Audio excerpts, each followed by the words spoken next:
আসসালামু আলাইকুম। সংবাদে আপনাদের সবাইকে স্বাগতম জানাচ্ছি আমি নুসরাত। শুরুতেই সংবাদ শিরোনাম।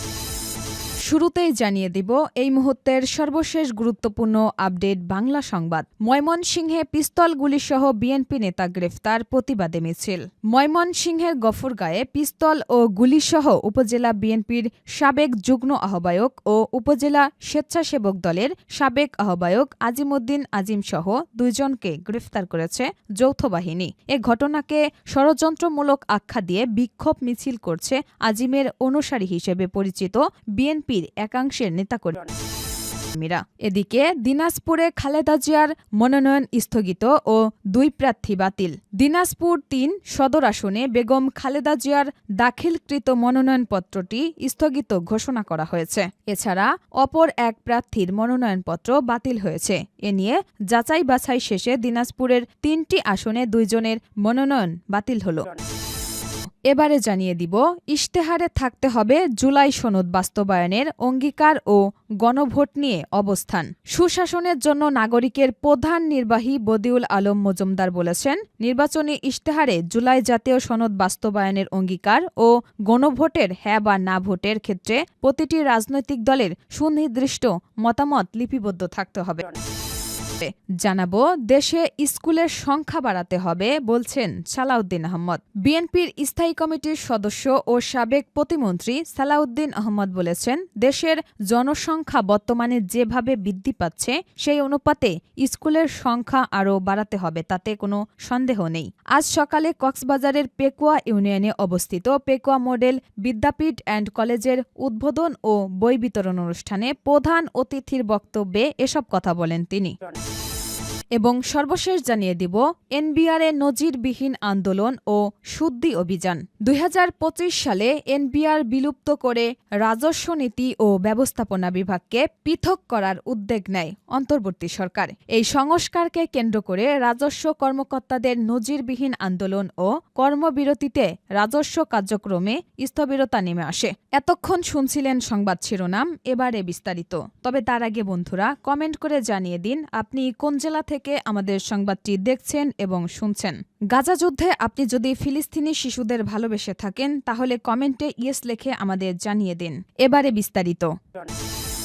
ময়মনসিংহে পিস্তল গুলিসহ বিএনপি নেতা গ্রেপ্তার, প্রতিবাদে মিছিল। ময়মনসিংহের গফরগাঁওয়ে পিস্তল ও গুলিসহ উপজেলা বিএনপির সাবেক যুগ্ম আহ্বায়ক ও উপজেলা স্বেচ্ছাসেবক দলের সাবেক আহ্বায়ক আজিমউদ্দিন আজিমসহ 2 জনকে গ্রেফতার করেছে যৌথ বাহিনী। এ ঘটনাকে ষড়যন্ত্রমূলক আখ্যা দিয়ে বিক্ষোভ মিছিল করছে আজিমের অনুসারী হিসেবে পরিচিত বিএনপির একাংশের নেতাকর্মীরা। পৌর শহরে বিক্ষোভ মিছিল শেষে শনিবার দুপুরে বিএনপি নেতা আজিমউদ্দিন আজিমকে গ্রেফতারের প্রতিবাদে গফরগাঁও প্রেস ক্লাবের সামনে মানববন্ধন করেন তারা। এর আগে শুক্রবার দিবাগত রাত 1:30টায় পৌর শহরের 5 নম্বর ওয়ার্ডের পশু হাসপাতাল রোড এলাকার একটি বাসা থেকে তাদের আজিমসহ 2 জনকে গ্রেফতার করা হয়। গ্রেফতার অন্যজন হলেন ওই এলাকার চমন মণ্ডল 36।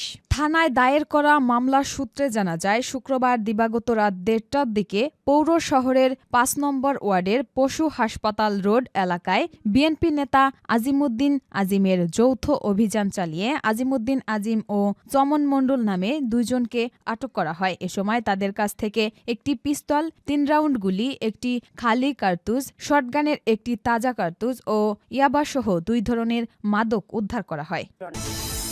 দিনাজপুরে খালেদা জিয়ার মনোনয়ন স্থগিত ও 2 প্রার্থীর বাতিল। দিনাজপুর 3 সদর আসনে বেগম খালেদা জিয়ার দাখিলকৃত মনোনয়নপত্রটি স্থগিত ঘোষণা করা হয়েছে। এছাড়া অপর এক প্রার্থীর মনোনয়নপত্র বাতিল হয়েছে। এ নিয়ে যাচাই বাছাই শেষে দিনাজপুরের 3টি আসনে 2 জনের মনোনয়ন বাতিল হল।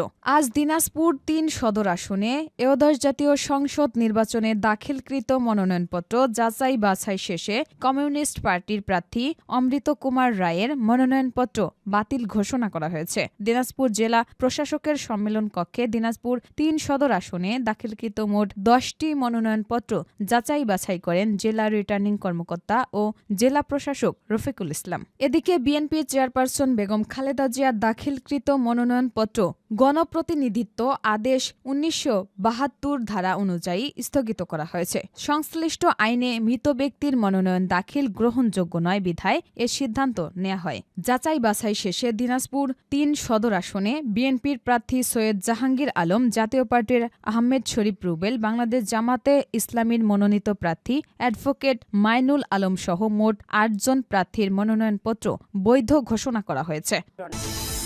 ইশতেহারে থাকতে হবে জুলাই সনদ বাস্তবায়নের অঙ্গীকার ও গণভোট নিয়ে অবস্থান। সুশাসনের জন্য নাগরিকের প্রধান নির্বাহী বদিউল আলম মজুমদার বলেছেন, নির্বাচনী ইশতেহারে জুলাই জাতীয় সনদ বাস্তবায়নের অঙ্গীকার ও গণভোটের হ্যাঁ বা না ভোটের ক্ষেত্রে প্রতিটি রাজনৈতিক দলের সুনির্দিষ্ট মতামত লিপিবদ্ধ থাকতে হবে। আজ শনিবার সকালে রাজধানীর জাতীয় প্রেস ক্লাবে গণ অভ্যুত্থানের আকাঙ্ক্ষায় কেমন ইশতেহার চাই শীর্ষক সংবাদ সম্মেলনে মন্তব্য দেওয়ার সময় তিনি একথা বলেন। বদিউল আলম বলেন, আসন্ন একাদশ জাতীয় সংসদ নির্বাচন উপলক্ষে রাজনৈতিক দলগুলো ইশতেহার প্রকাশ করেছে। এক্ষেত্রে এতে কি বিষয়গুলো থাকা দরকার সেগুলোর উপরে আলোকপাত করে আমরা আজ দাবি জানাচ্ছি যে জুলাই জাতীয় সনদ ও সংস্কার কমিশন সমূহের সুপারিশ বাস্তবায়নের ব্যাপারে স্পষ্ট দ্বার্থহীন অঙ্গীকার এতে থাকতে হবে। বিশেষভাবে আমরা দাবি করেছি আমাদের যে গণভোট হবে রাজনৈতিক দলগুলো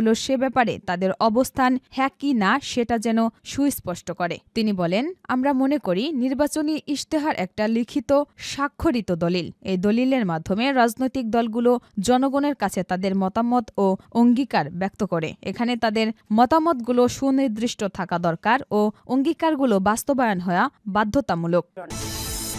দেশে স্কুলের সংখ্যা বাড়াতে হবে বলছেন সালাউদ্দিন আহমেদ। বিএনপির স্থায়ী কমিটির সদস্য ও সাবেক প্রতিমন্ত্রী সালাউদ্দিন আহমদ বলেছেন, দেশের জনসংখ্যা বর্তমানে যেভাবে বৃদ্ধি পাচ্ছে সেই অনুপাতে স্কুলের সংখ্যা আরও বাড়াতে হবে, তাতে কোনো সন্দেহ নেই। আজ সকালে কক্সবাজারের পেকুয়া ইউনিয়নে অবস্থিত পেকুয়া মডেল বিদ্যাপীঠ অ্যান্ড কলেজের উদ্বোধন ও বই বিতরণ অনুষ্ঠানে প্রধান অতিথির বক্তব্যে এসব কথা বলেন তিনি। সালাউদ্দিন আহমদ বলেন, স্কুল প্রতিষ্ঠার আগে অবশ্যই জরিপ করে দেখতে হবে কোথায় স্কুল হবে কোথায় হবে না। তবে স্কুল মানে শুধু বড় বড় বিল্ডিং নয়, স্কুল মানে ভালো মানের শিক্ষক। কারণ আমি অনেক স্কুল দেখেছি যেখানে বাঁশের বা টিনের বেড়া ছিল কিন্তু পড়ালেখা ছিল অনেক মানসম্মত, কারণ সেই স্কুলগুলোতে মানসম্মত শিক্ষক ছিল।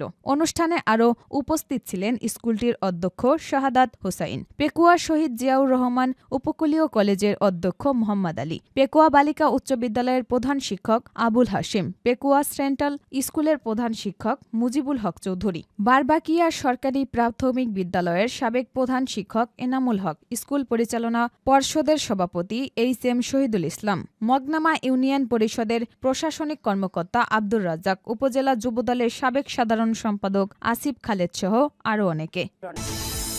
এনবিআরে নজিরবিহীন আন্দোলন ও শুদ্ধি অভিযান। ২০২৫ সালে এনবিআর বিলুপ্ত করে রাজস্ব নীতি ও ব্যবস্থাপনা বিভাগকে পৃথক করার উদ্যোগ নেয় অন্তর্বর্তী সরকার। এই সংস্কারকে কেন্দ্র করে রাজস্ব কর্মকর্তাদের নজিরবিহীন আন্দোলন ও কর্মবিরতিতে রাজস্ব কার্যক্রমে স্থবিরতা নেমে আসে। শেষ পর্যন্ত অর্ধশতাধিক কর্মকর্তার বিরুদ্ধে কঠিন শাস্তিমূলক ব্যবস্থা এবং অধ্যাদেশে গুরুত্বপূর্ণ সংশোধনী আনার মাধ্যমে এই পরিস্থিতির অবসান ঘটে।